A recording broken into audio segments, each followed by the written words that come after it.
E aí, tudo bem?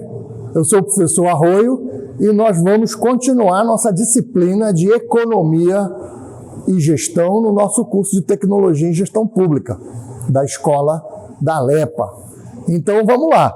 Nós vamos hoje aprofundar aquele item que a gente viu na aula passada, que é o ordenamento institucional, que é exatamente o pilar da economia onde está inserido a gestão pública, onde está inserida a função social dos trabalhadores do Poder Legislativo, do Poder Executivo, do Poder Judiciário, né?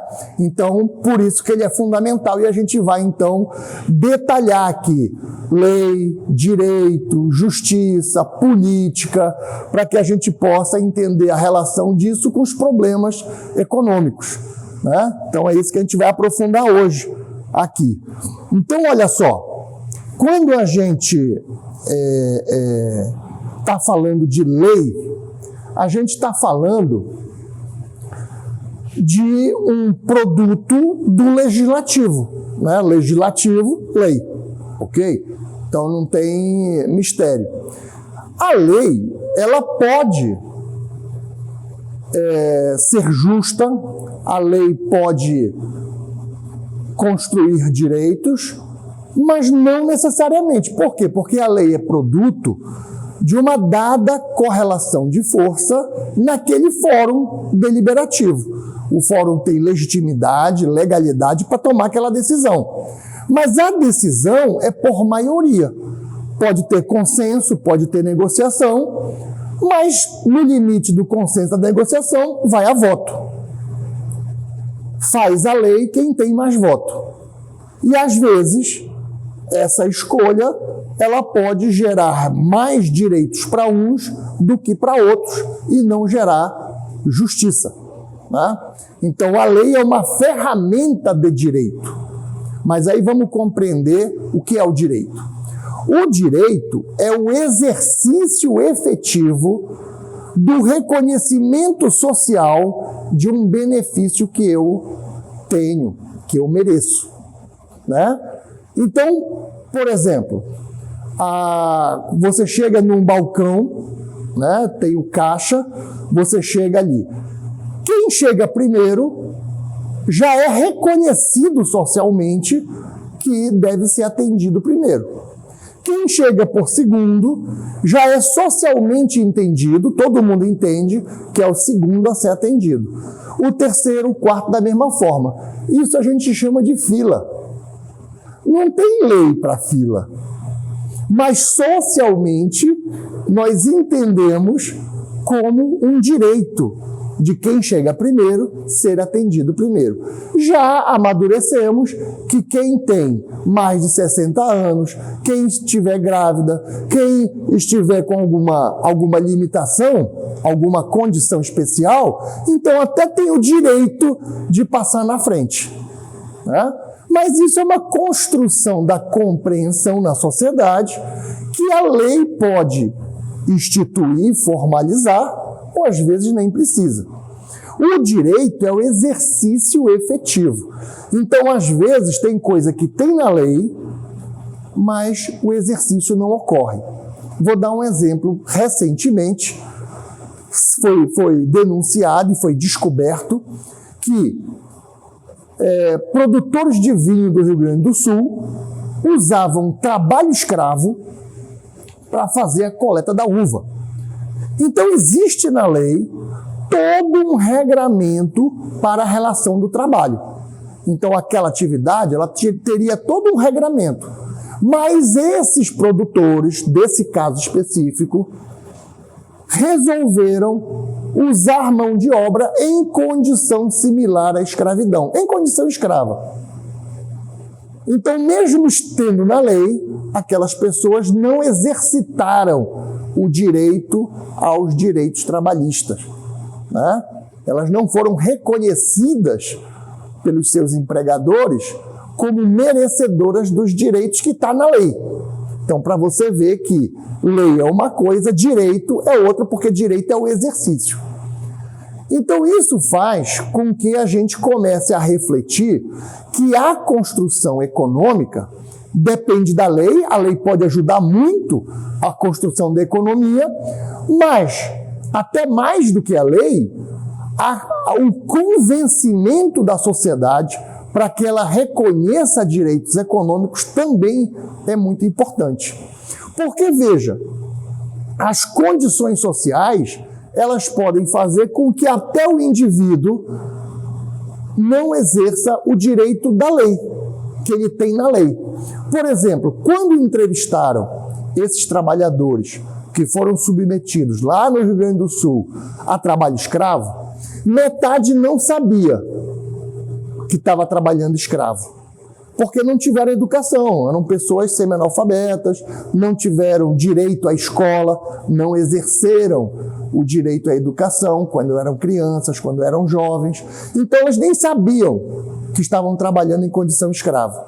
Mas tinha uma outra metade que sabia que estava em condição de trabalho escravo.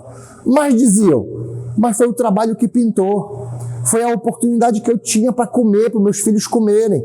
Então eu me submeti, mesmo sabendo que era trabalho escravo, para não passar fome, eu me submeti àquelas condições. Então veja que a lei, ela é uma ferramenta de direito associada a outras ferramentas. E aí que entra a economia. Lembra quando a gente falou na outra aula da distribuição da riqueza e explicamos que riqueza não é só dinheiro? Riqueza é educação, saúde, moradia, né? Então aquele que não teve acesso à educação, nem saber que estava trabalhando escravo, sabia. Aquele que sabia que era trabalho escravo, como não tinha condições dignas de vida, se submeteu a trabalho escravo. Então veja que entre a lei e o direito existe uma série de condições dadas pela economia da sociedade que pode fazer com que o direito gere justiça, que é o outro conceito que a gente vai ver. Então veja, justiça é aquilo que a sociedade acha correto fazer, que a sociedade acha que é o melhor a ser feito. E veja, isso casa com a economia, porque a direção da sociedade é entender que todos merecem acesso a condições básicas para a vida digna. Não é condições básicas para sobreviver, é condições básicas para a vida digna. Aliás, como está na Constituição Federal. Na Constituição Federal, no capítulo 170 dos direitos econômicos, tem inclusive lá parâmetros para o cálculo do salário mínimo.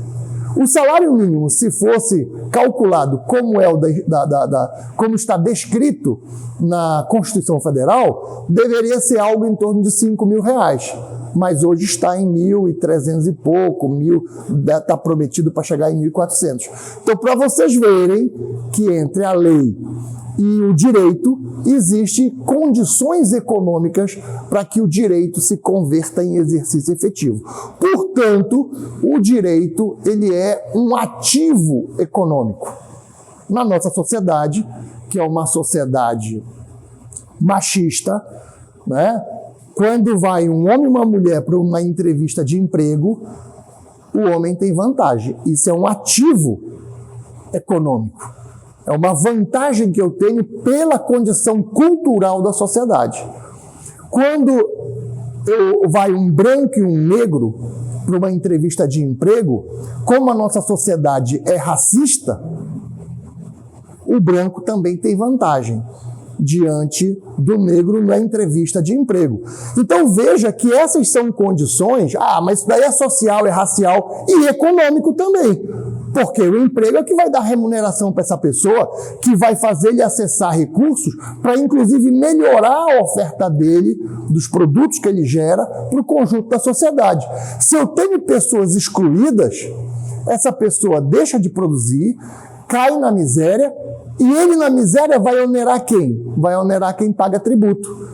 Em vez de eu ter aquele ser humano ativo economicamente para também pagar impostos e dividir com a gente o ônus da nação, não. Eu discrimino, eu excluo, ele se torna improdutivo e e vai demandar serviços públicos pagos com o imposto que eu pago, que você paga.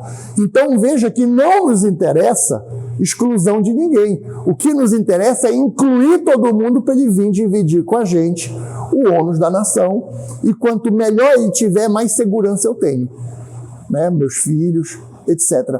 Então a economia é esse sistema de trocas, como nós vimos na aula passada. Todos merecem ter vida digna. Então essa é a noção de justiça. Então, portanto, quando eu penso em polis, quando eu penso na ordem da convivência social, eu estou pensando em política. Política não é limitado à ação dos partidos. Política, no sentido original, lá no sentido grego, é a ordem, é a organização da polis, a organização das relações sociais humanas.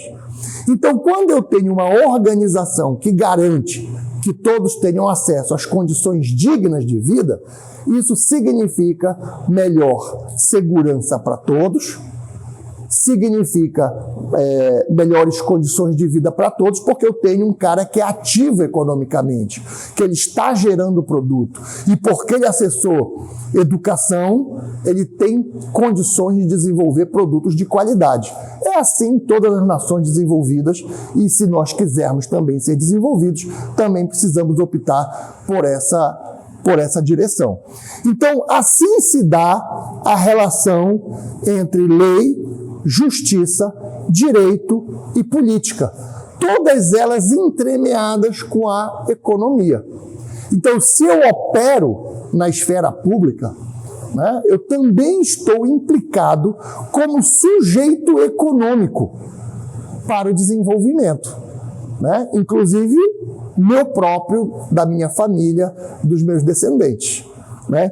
Então é nessa dimensão que eu preciso compreender como é esse jogo do ordenamento institucional político na nossa sociedade. Então, veja, eu tenho como instituição básica o legislativo.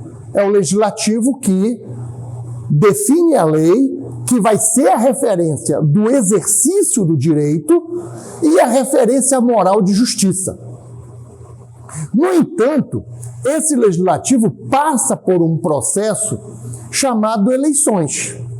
E as eleições, como vocês podem acompanhar aqui na imagem, eles têm dois componentes de pressão sobre a eleição. Um é o voto. O voto é pela definição da consciência do eleitor. Então, no voto, o eleitor vota por opinião. Mas tem um outro parâmetro, um outro processo, que é a campanha.